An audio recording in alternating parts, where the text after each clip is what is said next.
Pia halihusiki kuwatafutia ajira katika asasi, vyombo vya ulinzi na usalama. Mkuu wa Jeshi la Kujenga Taifa Meja Jenerali Rajabu Mabere anawataarifu vijana wote wa Tanzania bara na visiwani nafasi za kujiunga na mafunzo ya Jeshi la Kujenga Taifa kwa kujitolea mwaka 2026. Utaratibu wa vijana kuomba na hatimaye kuchaguliwa kujiunga na mafunzo hayo unaratibiwa na ofisi za wakuu wa mkoa na wilaya ambao mwombaji anaishi. Usaili wa vijana hao kujiunga na mafunzo ya Jeshi la Kujenga Taifa kwa kujitolea utaanza tarehe 26 Januari 2026 kwa mikoa yote Tanzania bara na visiwani. Vijana watakaoteuliwa watatakiwa kuripoti kwenye makambi ya Jeshi la Kujenga Taifa kuanzia tarehe 27 Februari 2026 hadi tarehe 4 Machi 2026. Aidha, Jeshi la Kujenga Taifa linapenda kuwataarifu vijana watakaopata fursa hiyo kuwa halitoi ajira.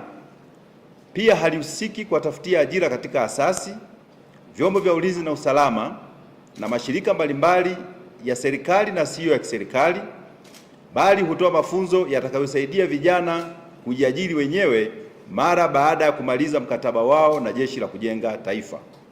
Kundi hili linawahusu vijana wote wa Kitanzania waliomaliza elimu ya msingi, kwa maana waliomaliza darasa la 7 mpaka elimu ya chuo, kwa maana elimu ya juu, na umri ni kati ya miaka 16 mpaka miaka 35. Ni kundi la kujitolea na linawahusu Watanzania wote, kwa maana ya Tanzania bara pamoja na Tanzania visiwani. Na msisitizo wa pili ni kwamba nafasi hizi haziuzwi. Nafasi hizi haziuzwi.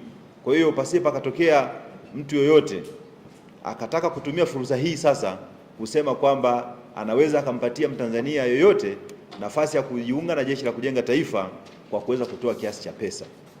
Na kama nilivyosema, mitandao ya kijamii kuna watu wengine wanaitumia vibaya. Wanaitumia kuweza kuwatapeli watu. Mtu anatuma message kwamba nafasi zile zimeshatangazwa, mimi na uwezo wa kukupatia nafasi, toa shilingi 500,000, toa shilingi milioni 1, toa milioni 1.5 milioni. Nafasi hizi haziuzwi. Kwa hiyo tu niwasisitize tena kwamba Watanzania waende kwenye mikoa yao, basi watapata nafasi za kujiunga na Jeshi la Kujenga Taifa.